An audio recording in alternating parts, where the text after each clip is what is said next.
여러분 안녕하십니까? 사진 초보 전문가 되기 함성호입니다. 이번 시간에는 여러분들과 함께 드론 사진에 관해서 공부하도록 하겠습니다. 어떻게 하면 드론 사진을 잘 찍을 수 있을까? 고려해야 할 사항은 무엇일까? 참고해야 할 사진은 어떤 것이 있을까? 하는 것을 여러분들과 함께 공부하도록 하겠습니다. 그렇게 해서 이번 시간에는 주로 이론적 문제를 다루고 다음 시간에 자료 사진을 보면서 한 번 더 복습하도록 하겠습니다. 드론 하면은 여러분 잘 아시는 것처럼 무인 항공기를 드론이라고 일컫죠. 원래 군사용 목적으로 개발되었으나 지금은 산업용, 민간용으로 아주 폭발적으로 지금 범위를 넓혀가고 있습니다. 그래서 드론 사진의 가장 중요한 문제는 우리가 일상적인 시각, 전, 후, 좌우, 앞, 뒤, 왼쪽, 오른쪽 이런 것에서부터 상하, 위에서 밑으로, 밑에서 위로, 우리가 산업사회 되면서 아파트가 지금 일상화되면서 우리 시점도 상하도 많이 익숙해졌습니다. 특히 또 전망대도 많아졌고요. 따라서 드론 사진이 핵심은 하이 앵글이라 할 수 있죠. 높은 데서 내려다보는, 하늘에서 내려다본 지구, 이런 시점, 그런 것들이 드론 사진의 이제 핵심이 될 수 있고, 이건 우리가 앞서 말씀드린 군사용 목적으로 출발했습니다만 아날로그 시절에 필름의 경우에도 우리가 저괴선 필름, 인프라레드 필름의 경우에는 군사적 목적으로 개발되어서 일부를 민간용으로 판매해서 작가들도 활용해서, 여러분들 아시는 마이너 화이트, 미국의 세계적인 사진가 마이너 화이트가 적외선 흑백 필름을 이용해서 발표했는데 종교적인 비의의 세계를 표현했다, 이런 평가를 받는 아주 좋은 사진가의 경우도 있죠. 따라서 오늘날 여러분들 우리도 드론을 이용해서 동영상뿐만 아니라 스틸 사진도 좋은 사진을 찍을 수 있다, 새로운 시각에서 좋은 사진을, 감동스러운 사진을 찍을 수 있다는 것을 여러분들과 함께 공부하도록 하겠습니다. 그러면 드론 사진은 우리가 시초는 역사적으로는 어떻게 다뤄보면 되는가 하면, 우리 사진사에서 모홀리 나기라고 하는 사진가가 좀 매우 중요한 작가입니다. 주로 우리가 사진 쪽에서 그렇지만 모홀리 나기는 사실은 멀티미디어 아티스트라고 해야 됩니다. 디자인, 시각 디자인뿐만 아니라 사진 등등에서 아주 그림과 함께 아주 실험적인 사진. 그래서 우리는 모홀리 나기는 대표적으로 말할 수 있는 것이 실험적인 사진, 표현으로서의 사진, 이미지 메이킹의 사진을 줄곧 추구했던 사진가이기 때문에 우리는 딱히 사진가로만 한정하기에는 부족하다.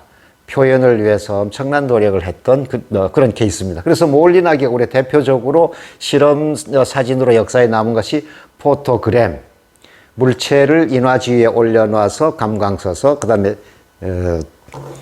상을 재현해내는 포토그램, 그 다음에 포토몽타주라고 있죠. 합성사진, 오늘날의 포토샵과 같은 것인데 이때는 아날로그 시대니까 전부 수작업으로 합성사진. 그 다음에 여러분들 잘 아시는 크로즈업 사진, 오늘날도 우리는 크로즈업 많이 하고 있죠. 특히 우리가 꽃사진이라 등등에는 우리가 접사라고 해서 근접 촬영의 크로즈업 기법. 그 다음에 이런 크로즈업의 경우에는 영화에도 사진의 이 방법이, 기법이 도입돼서 관람객이 쇼크를 받아서 이런 사고도 일어난 이런 것들도 이제 사진사에서 나오는 아주 리얼 스토리죠. 그리고 오늘 우리가 여러분들과 함께 사진 쪽에서 다뤄봐야 할 것이 뉴 비전인데, 이 중에서 이 뉴 비전은 모홀리 나기는 아까 말씀드린 것처럼 포토그래퍼라고 하기보다는 멀티미디어 아티스트다. 그 중에서 사진 쪽에서만 한정해보면 요 뉴 비전이 세계가 너무나 넓습니다. 그렇지만 그 중에 한정해서 본다고 하면 뉴 비전은 우리가 여기 드론과 관련해서는 하이앵글 사진, 이게 이제 제일 중요합니다. 그래서 자료 사진도 나중에 다음 시간에 보겠습니다만은 라디오 송신탑에 올라가서 밑을 바라보고 찍은 사진, 우리가 사진사에서 아주 중요한 사진으로 나오고 있기 때문에 이게 드론 사진의 원조다, 이렇게 말씀드려도 되겠습니다. 그래서 다음 시간에 보도록 하겠습니다. 그리고 모홀리 나기는 여러분들 잘 아시는 바우하우스 있죠? 바우하우스.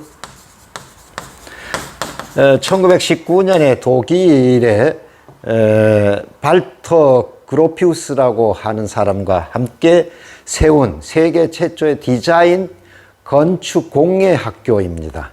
여기에 교수로 참여해서 사진 강의를 세계 최초로 했다, 이렇게 전해지고 있습니다.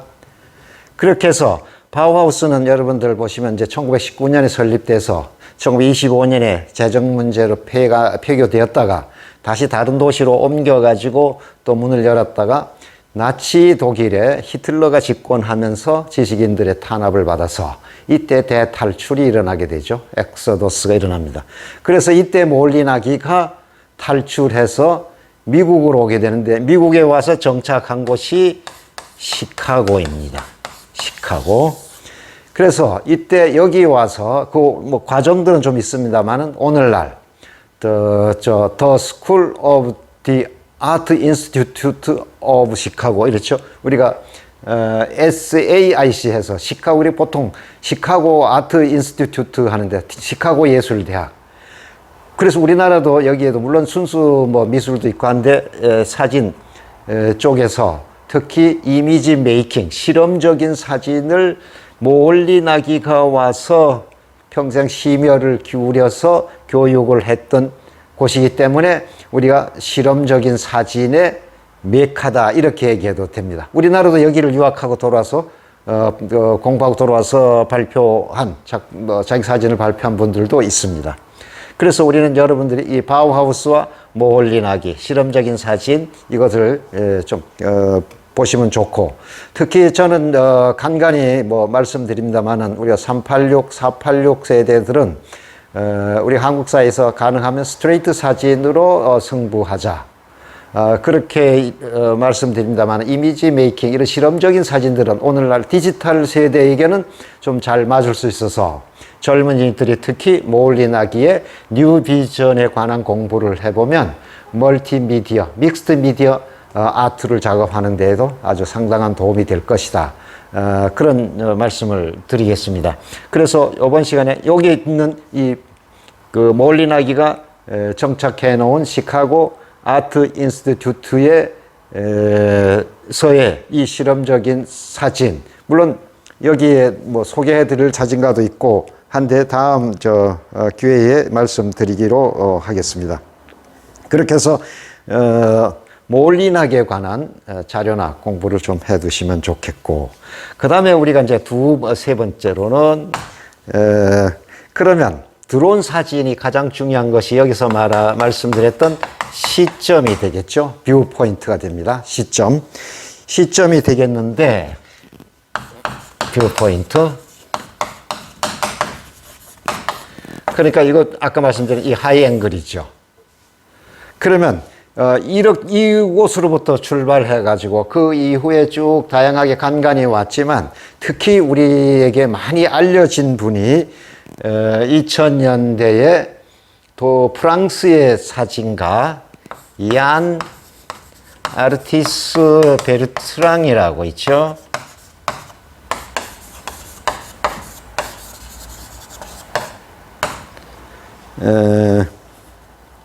얀 아르티스 베르트랑.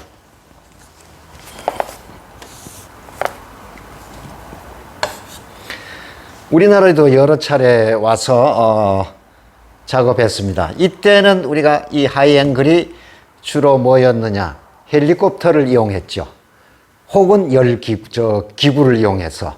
물론 베르트랑의 경우도 프랑스 사진가로서 대학 생활 때 아프리카에 아르바이트를 하러 갔다가 열기구를 조정하는데 도움을 주는 그 아르바이트를 하다가 위에서 하늘에서 내려다본 풍경에 매료돼서 돌아와서 사진을 공부해서 일생을 하늘에서 본 지구 해가지고, 여러분들 아마 우리나라에도 텔레비전에서 또 많이 방영을 했고 인터뷰도 하고 했기 때문에 아시는 분들도 많을 것입니다. 그러면 얀 아르티스 베르트랑은 유네스코에서 세계의 그 비경, 지구에 숨겨진 비경들을 촬영하는 프로젝트를 받아서 지금 거의 뭐 한 30년 가까이 작업하는 걸로 있고, 요즘에는 우리가 드론이 나왔기 때문에 요즘 근황은 작업은 어떻게 하는지 모르겠습니다. 그렇게 해서 헬리콥터를 주로 이용해서 하늘에서 본 지구 해서 뭐 사진집도 여러 권 발표했습니다. 이때만 하더라도 우리가 항공사진 이렇게 이제 많이들 얘기했죠. 항공사진. 그래서 헬리콥터를 주로 이용을 했는데, 여기 보시는 자료는 예루살렘 항공에서 본 예루살렘입니다. 이거는 이스라엘 대사관이 오래전에 서울 전시를 하고 했던 자료입니다. 이런 경우에 보면은 여기도 전직 두 사람이 조종사 출신이었습니다. 그래서 이런 경우에는 대체로 작가가 조종하는 사진가가 나오고 조종하는 조종사 두 사람이 대체로 작가로 이제 표기되겠죠. 이것도 자료는 뭐 여러분들이 찾아보시면은 혹시 나올 수 있고, 이거보다는 우리가 다음 시간에 볼 베르트랑의 사진을 보시면은 어떻게 할 것인가 하는 것이 훨씬 더 실감 날 것이라고 생각합니다. 자, 그렇게 이해를 하시고, 그 다음으로 우리가 드론은 대체로 드론 사진이 본격적으로 이제 출현을 하게 된 것이 대체로 2010년 정도부터입니다. 2010년 정도 CNN에서 인도네시아 지진 해일 피해 상황을 드론으로 찍어서 아주 세상에 아주 충격을 준 일, 그리고 영국 BBC, 그 이후에 우리나라도 지역의 어느 대학생들이 MT를 갖다가 겨울에 시설물이 무너져서 아주 심각한 피해를 봤을 경우에도 드론 사진으로 전체를 보여주는 이제 그런 경우, 이렇게 해서 대체로 2010년부터 본격적으로 출연해서 이제는 일반인들 웬만하면 누구나 다 드론을 갖고 있을 정도로 그렇게 되어 있습니다. 그래서 우리는 드론은 여러분 아시는 것처럼 DJI 중국의 드론 제작 회사가 세계 시장의 약 70%를 점유하고 있다. 이거 대단한 일이죠. 우리나라도 초기에 드론에 관해서 정부에서 정책적으로 지원한다고 하더니 그 이외에 별로 성과는 그다지 많지 않은 것 같습니다. 그렇게 돼서 있고, 그 다음에 우리가 다섯 번째는 우리가 드론의 기술적인 문제하고 선택의 문제, 요거는 뭐 제가 간단히 말씀드리겠습니다. 기술적인 문제는 우리가 요즘에 드론 교육기관이 너무나 많습니다.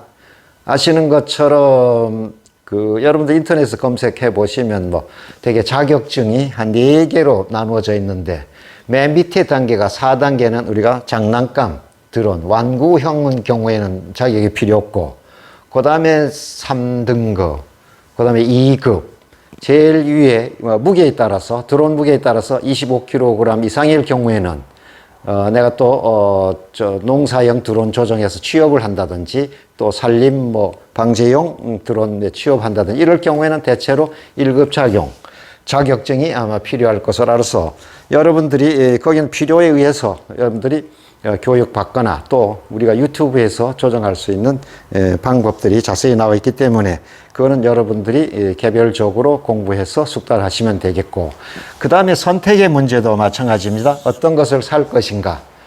드론도 보면 딸린 카메라가 기록 용량이 있기 때문에 필요한 용량을 선택해서 구입해서 쓰면은 될 것이라고 생각합니다. 그래서 기술적인 문제는 여러분들이 각자 이제 해결하시고, 그 다음으로 우리가 드론 사진을 찍을 때 정말 고려해야 할 중요한 문제가 뭘까?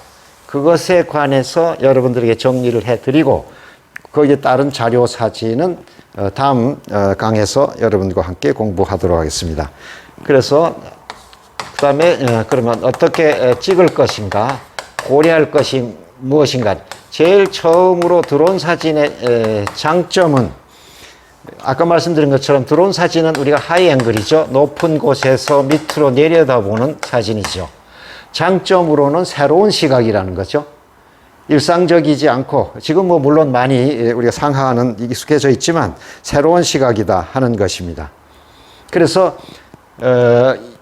늘 보던 것보다 전체적인 것을 하늘에서 보니까 훨씬 감동이 크다. 이제 그런 점이 있고, 이것이 뭐 특별한 장점이고, 이게 이제 우리가 시점으로서 하이 앵글이고, 단점이 있습니다. 이것을 우리가 극복하는 것이 제일 중요한 문제가 되겠습니다. 단점으로서는 우리가 위에서 밑으로 보고 있으니까 어떻게 되냐면 모든 사물이 플랫해진다는 것이요. 평면이 된다. 평면화가, 플랫화 된다 이거죠. 그러니까 얘기는 달리 말하면 볼륨감이 없어진다. 그러니까 입체감이 떨어져서 그냥 평면이 돼버린다. 이것이 굉장한 단점이지 않습니까? 그래서 이 단점을 보완할 수 있는 가장 중요한 키가 뭔가 하면 광선입니다. 광선. 우리가 지금 제가 지금 여러분 유튜브 강의에서 앞에도 쭉 보면 제일 중요하게 초기에 기초로서 여러분들에게 강조하고 또 강조하는 것이 광선이지 않습니까? 그래서 우리가 아웃도어에서 작업하는 경우 태양광을 이용하기 때문에 광선의 종류를 한 5종류로 나누어서 설명드려서 그것은 거의 머릿속에 외우듯이 해서 내재화시키라 이런 말씀드렸는데, 이 광선 중에서 이 플랫한 평면을 뛰어넘을 수 있는, 입체화할 수 있는 광선이 첫 번째가 우리가 쭉 나온 중에서 측광, 사이드 라이트입니다. 사이드 라이트.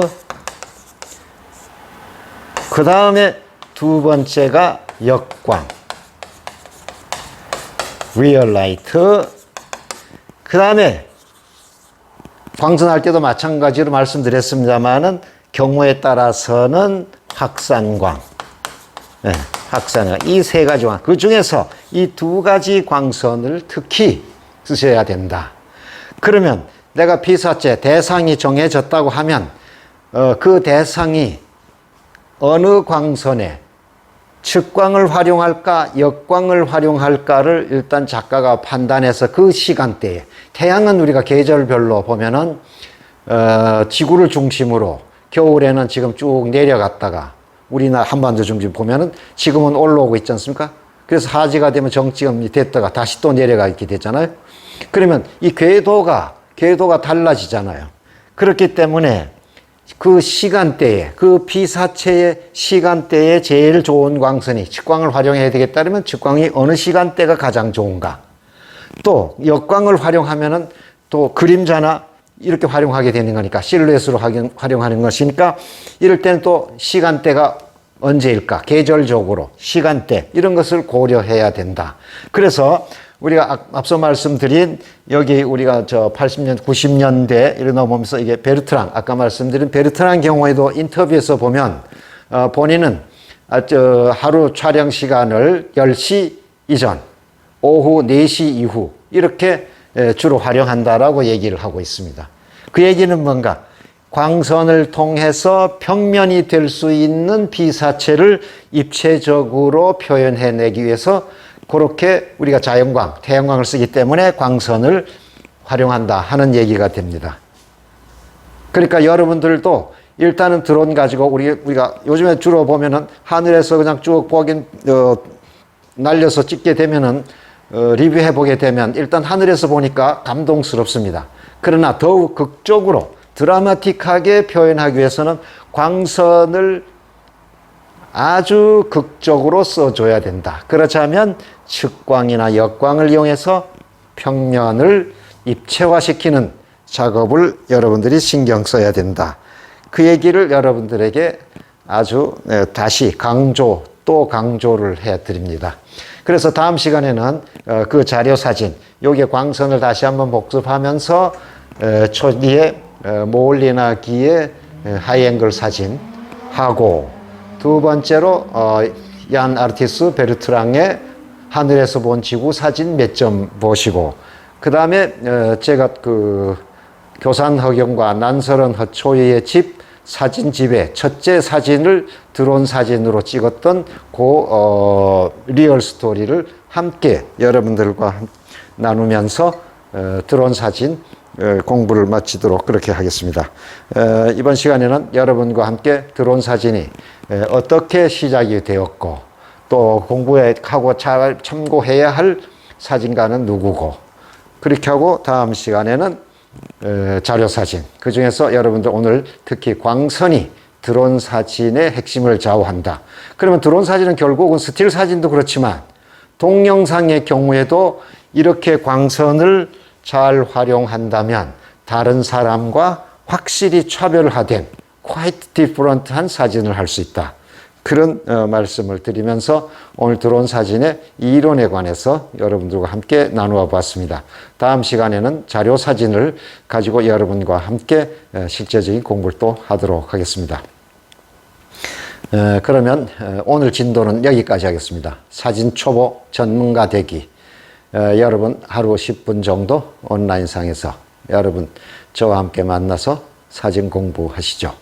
그러면 다음 시간에 드론 사진의 자료 사진을 가지고 뵙도록 하겠습니다.